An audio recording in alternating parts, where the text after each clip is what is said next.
Hi, it's Kiffin Bates here, and another video on the Mina protocol, and then I promise I will stop talking about it for a while. What sparked this one off is a discussion that I've had with a cryptography researcher called Lawrence Pani, and he pointed out that what I was saying in my previous videos isn't entirely correct when you actually go and look at the technical papers. Now, I countered with the fact that, well, it is correct when you look at the website claims, and he then discussed this a bit more with me, and we came to a conclusion that there is, or at least I came to a conclusion, and I think he agrees with me, that there's a bit of misrepresentation going on in the website itself, which presumably has been written by marketing people who are trying to increase adoption of the protocol itself. Now, whether or not Mina delivers on the technical front is one question. What they are actually doing to promote it is another question. And I stand by the fact that what Mina is claiming, namely that the entire blockchain is stored in only 22 kilobytes, is not correct. And this is my argument. Firstly, we look at Bitcoin.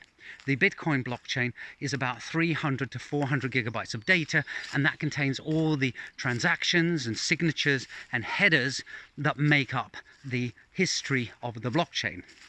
And indeed, Mina doesn't store that. What they do is they store a proof of the validity of a list of balances that they have derived from such a blockchain.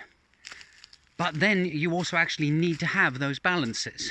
So when you go back to Bitcoin, Bitcoin nodes have the full 300 or 400 gigabytes of data. They also have a database in which they store the list of addresses and, well, it's not technically their balances, it's their unspent inputs. However, for all intents and purposes, you can consider them balances. So there's a database that says this address effectively has this balance and that address has that balance and so on. Now, you don't need to have that database in Bitcoin. It's just there to speed things up, because passing through all the Bitcoin blocks would take far too long for every transaction that you wanted to verify. So in Bitcoin, you have the blockchain data and you have the database of balances. And now what Mina has done is it's replaced the blockchain data with this 22 kilobyte proof, and you need to have a database of all the transactions as well, and the proof validates the entries in that database. And that database, of course, depending on how many accounts you want to track, can be arbitrarily large. So I think it's inaccurate to say that they've compressed the blockchain down to 22 kilobytes, or that they've replaced the hundreds of gigabytes worth of blockchain with 22 kilobytes, because those 22 kilobytes achieve absolutely nothing if you don't have the balances database next to it, which that proof validates. Now, they have used some strategies to keep that database small. For example, you only track the balances of addresses that you personally are interested in, not the balances of every other address out there. Now, this means, of course, if someone wants to transact with you, then you need to add that address to the database too.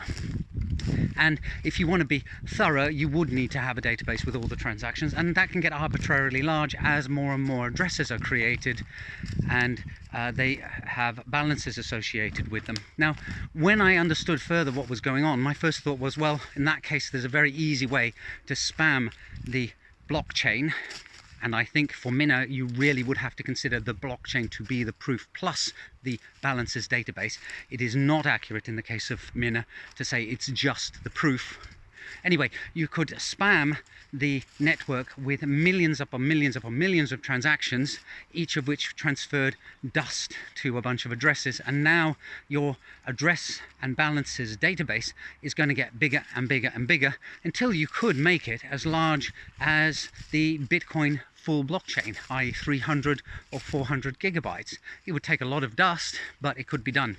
Now, it looks from inspecting the code that the Mina people realized this round about Christmas last year, because then they introduced a requirement that a new address, before it can be used, pays a 1 Mina token fee, which at the moment is about $2 or $3. So that stops that kind of spam attack, because you've put an expensive cost, not expensive for one address or two addresses, but a significant cost if you want to have 1 million or 2 million addresses with teeny tiny balances. So anyway, there's a bit more of digging into Minna. I still think that the way they're going about it with their website is misleading.